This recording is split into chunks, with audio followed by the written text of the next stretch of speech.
నమస్తే అండి. ఈరోజైతే నేను చికెన్ కర్రీ చేస్తున్నానండి. చికెన్ కర్రీ కొద్దిగా డిఫరెంట్గా చేసుకుందాం ఈరోజైతే మనం. ముందైతే కడాయి పెట్టానండి.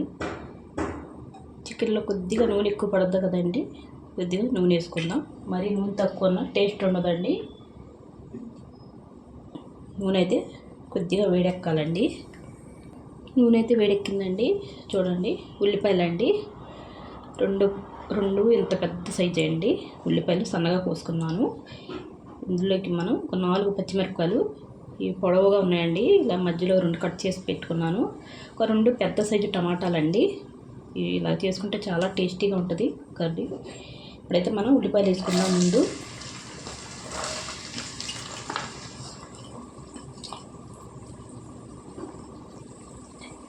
ఈ ఉల్లిపాయలు మగ్గటానికి మనం కొద్దిగా ఉప్పు వేసుకుందామండి.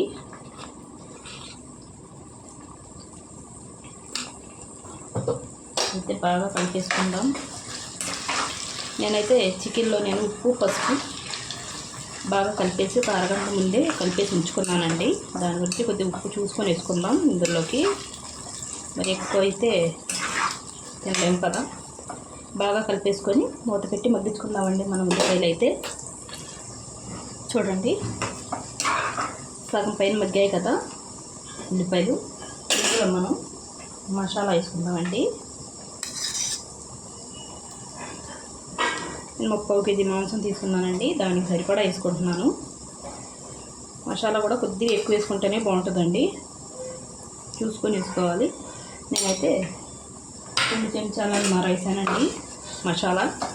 చూసారు కదా, నేను పౌడర్లు ఏమేమి కదండి అన్ని ఇందులోనే వేసుకొని ఊరుకుంటాను. దాని గురించి ఈ పచ్చి మసాలా వేసుకుంటానండి అంతాని.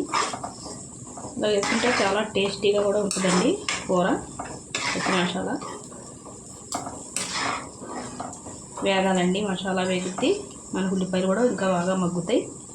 మూత పెట్టుకొని సిమ్లో పెట్టుకుందామండి. చూడండి, మసాలా అయితే బాగా వేగింది కదా. అయితే మనం ఇందులోకి టమాటాలు వేసుకుందామండి.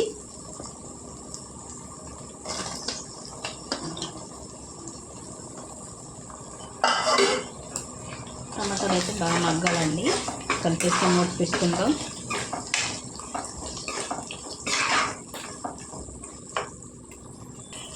చూడండి, టమాటాలు అయితే బాగా మగ్గిపోయాయి. ఇలా అనుకుంటే మెత్తగా ఉంటాయండి చెంచాతోటి.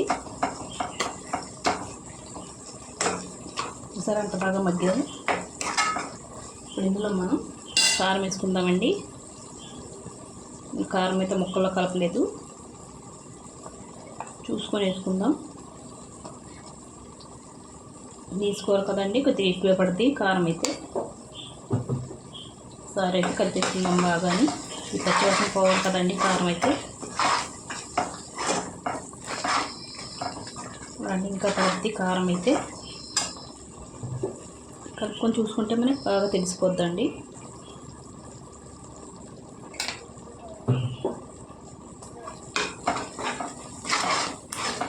ఒకసారి ఇలా కలిపేసుకుంటే మనకి కారం పచ్చివాసన అన్నది పోద్దండి. బాగా వేడిగా ఉంది కదా నూనెది అంతని. ఇప్పుడు మనం ఇందులోకి చూడండి, మనం టీ తాగుతాం కదా గ్లాసు ఆ సైజ్ పెరుగు వేసుకుందాం ఇందులోకి.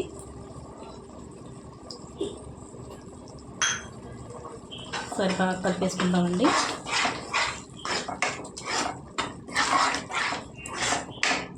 పెరుగు వేసుకుంటే టేస్ట్ మారిపోద్దండి, కర్రీ చాలా టేస్టీగా ఉంటుంది.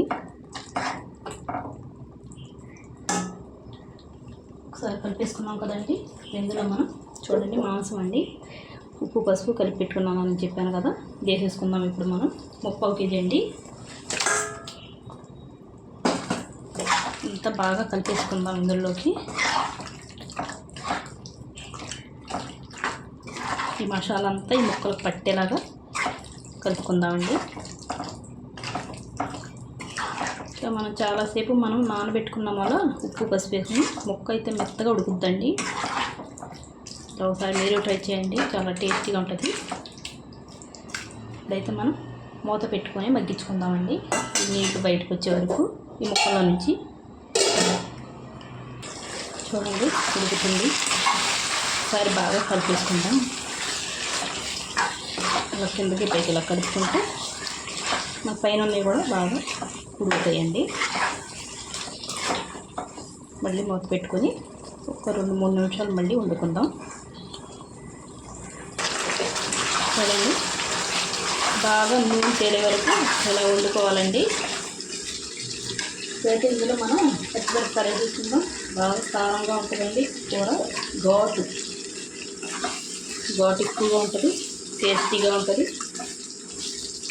రెండోసారి ఇలా కలిపేసుకొని ఉప్పు కూడా ఈ టైంలో తీసుకుంటే మనకు కరెక్ట్గా తెలిసిపోద్దండి.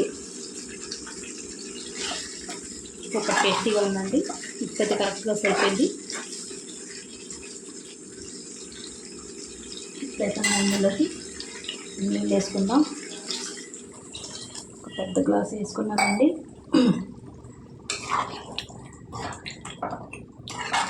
బాగా కలిపేసుకుందాం. చూసారా, చూస్తుంటే ఎమ్మీగా ఉంది. ఇప్పుడే తినేయాలనిపిస్తుందండి, అంత టేస్టీగా ఉంది. మనం వేసుకుంటే ఇంకొద్ది నీళ్ళు కూడా వేసుకొచ్చండి. ఇంకా బాగా మెత్తగా వండుకునే వాళ్ళు అయితే ఇంకా మెత్తగా ఉడికిపోద్ది. ఈ నీళ్ళు అయితే మాకు సరిపోతాయి. ఇప్పుడు మూత పెట్టుకొని వండుకుందామండి. ఇప్పుడు చూడండి, దగ్గరకంతా ఇలాగ వండేసుకోవాలి నూనె తేలే వరకు. ఇప్పుడు మనం స్టవ్ కట్టేసుకుందామండి. ఇలా కట్టేసుకుంటే మనకి చల్లారేటప్పటికి చిక్కబడిపోద్ది, గ్రేవీ అన్నదే ఉండదు, తగ్గిపోద్ది. చూసారా, ఎమ్మీ చికెన్ కర్రీ డిఫరెంట్ స్టైల్లో. ఒకసారి మీరు ట్రై చేయండి. వీడియో నచ్చితే లైక్, షేర్, సబ్స్క్రైబ్ చేసుకోండి.